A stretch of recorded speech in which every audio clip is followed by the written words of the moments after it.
வணக்கம். வாழ்க வளமுடன், நலமை சூழ்க. சமீபத்தில் படித்த ஒரு வாழ்வியல் பதிவு உங்களுக்கு ஒரு சின்ன கதை மாதிரி. ஒரு பெண் 10 கிலோமீட்டர் தூரத்தை கடப்பதற்கு 1 மணி நேரம் எடுத்துக்கொண்டார்.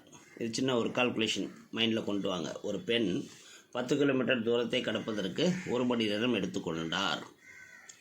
ஒரு ஆண் அதே தூரத்தை கடப்பதற்கு 1.5 மணி நேரம் எடுத்துக்கொண்டார். ஏன்னா அந்த பெண் 1 மணி நேரத்தில் 10 கிலோமீட்டர், அதே தூரத்தை கடப்பதற்கு ஒரு ஆண் 1.5 மணி நேரம் எடுத்துக்கிட்டார். இவர்களில் யார் வேகமானவர் மற்றும் ஆரோக்கியமானவர் என்று கேட்டால் நிச்சயம் நமது பதில் அந்த பெண் தான் என்று வரும். என்னும் இப்பொழுது அந்த பெண் நன்கு பயன்படுத்தப்பட்ட சாலையில் அந்த தூரத்தை கடந்து சென்றார் என்றும், அந்த ஆண் கரடுமுரடான பாதையில் ஏற்றமிறக்க உள்ள பாதையில் அதை கடந்து சென்றார் என்றும் நான் சொன்னால், இப்போது உங்கள் பதில் யார் ஆரோக்கியமானவர் வேகமானவர் என்று நான் மறுபடியும் கேட்டேன்னா, இந்த விளக்கத்தை சொன்னதுக்கப்புறம் உங்கள் பதில் மாறும் அல்லவா? ஆமாம் அப்படின்னா அந்த ஆண் தான் வேகமானவர் என்று சொல்வோம். மறுபடியும் இப்போது வேறு ஒரு சீன் சொல்லுவோம். அது கூட அந்த பெண்ணுக்கு 50 வயது என்றும் அந்த ஆணுக்கு 25 வயது என்றும் கூடுதல் தகவல்களை நான் கொடுக்கும் பொழுது இப்போ எப்படி உங்களுடைய பதில் மாறும் பார்ப்போம்.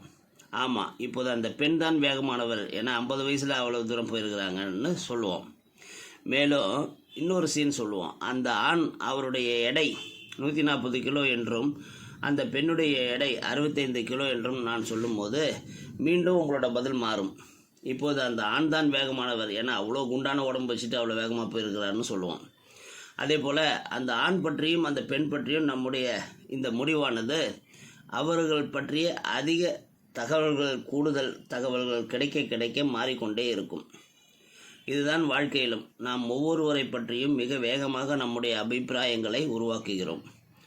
அவர்களோடும் அவர்களின் செயல்பாடுகளோடும் நம்மை ஒப்பிடத் தொடங்குகிறோம். இதனால் நாம் நமக்கு நாமே தீங்கு விளைவித்துக் கொள்கிறோம்.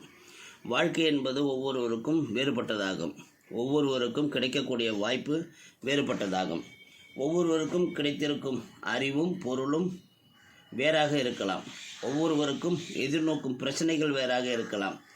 அதற்கான தீர்வுகள் கூட வேறாக இருக்கலாம். எனவே வாழ்க்கை என்பது வாழ்ந்து அனுபவிக்க வேண்டிய ஒன்று. அதை தேவையில்லாமல் மற்றவர்களோடு ஒப்பிட்டு வீணாக்கி கொள்ளாதீர்கள். நீங்கள் தான் உயர்ந்தவர்கள், நீங்கள் தான் சிறந்தவர்கள். உங்களுடைய முழு சக்தியையும் ஆற்றலையும் பிரயோகிக்க கற்றுக்கொள்ளுங்கள். உங்களுடைய சூழ்நிலைகளுக்கு தகுந்தவாறு முடிவுகளை எடுத்து முன்னேறுங்கள்.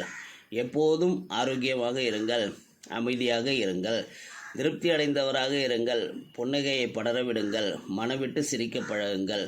சமுதாயத்திற்கும் இந்த தேசத்திற்கும் ஏதாவது சேவை புரிந்து கொண்டே இருங்கள். சிந்திப்போம், செயல்படுவோம் என்று சொல்லி இந்த பதிவு முடிந்தது. ஒரு அருமையான வாழ்வியல் பதிவு. கொஞ்சம் இதை பொறுமையாக 1 தடவை 2 தடவை 3 தடவை கேட்டு பாருங்கள். உங்களுக்கு மிகப்பெரிய பல விஷயங்கள், ஏன் ஒரு டேர்னிங் ஒரு பாயிண்ட்டாக கூட இந்த பதிவு அமையும். வாழ்க வளமுடன், நலமே சூழ்க.